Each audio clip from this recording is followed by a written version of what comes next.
ताज्या बातम्या पाहण्यासाठी धन्यवाद न्यूज चॅनलला सबस्क्राईब करा आणि बेल आयकॉनवर प्रेस करा।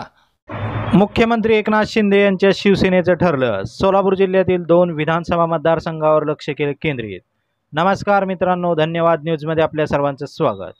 महाराष्ट्रामध्ये विधानसभा निवडणुकीसाठी सर्वच राजकीय पक्षांनी आपले डावपेच आखण्यास सुरुवात केली असून राज्याचे मुख्यमंत्री तथा शिवसेनेचे मुख्य नेते एकनाथ शिंदे यांच्या आदेशानुसार महाराष्ट्र राज्य विधानसभा निवडणूक 2024 साठी शिवसेना पक्षाच्या वतीने पहिल्या टप्प्यातील 113 विधानसभा मतदारसंघात 46 निवडणूक प्रभारी तर 93 विधानसभा निरीक्षक म्हणून नेत्यांच्या नियुक्त्या करण्यात आलेल्या आहेत।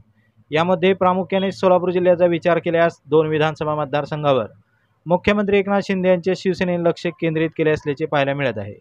सोलापूर जिल्ह्यात 2019 साली झालेल्या विधानसभा निवडणुकीत सांगोला विधानसभा मतदारसंघातून एकमेव शहाजी बापू पाटील यांच्या रूपाने शिवसेनेचे आमदार निवडून आले होते।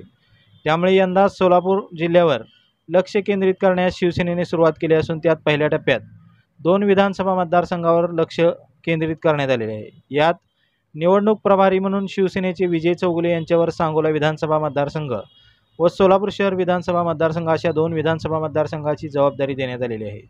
तर शिवसेनेच्या प्रवक्त्या प्राध्यापक डॉक्टर ज्योती वाघमारे यांच्यावर सोलापूर शहर विधानसभा मतदारसंघाची निरीक्षक म्हणून नियुक्ती करण्यात आलेली आहे।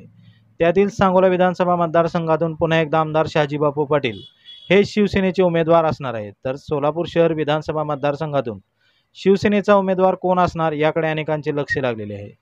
सध्या तरी मुख्यमंत्री एकनाथ शिंदे यांच्या शिवसेनेने सोलापूर जिल्ह्यातील 2 विधानसभा मतदारसंघावर आपले लक्ष केंद्रित केले असले तरी आगामी काळात नक्की सोलापूर जिल्ह्यातील कोणकोणत्या मतदारसंघात शिवसेनेचे उमेदवार असणार याकडे अनेकांचे लक्ष लागलेले आहे।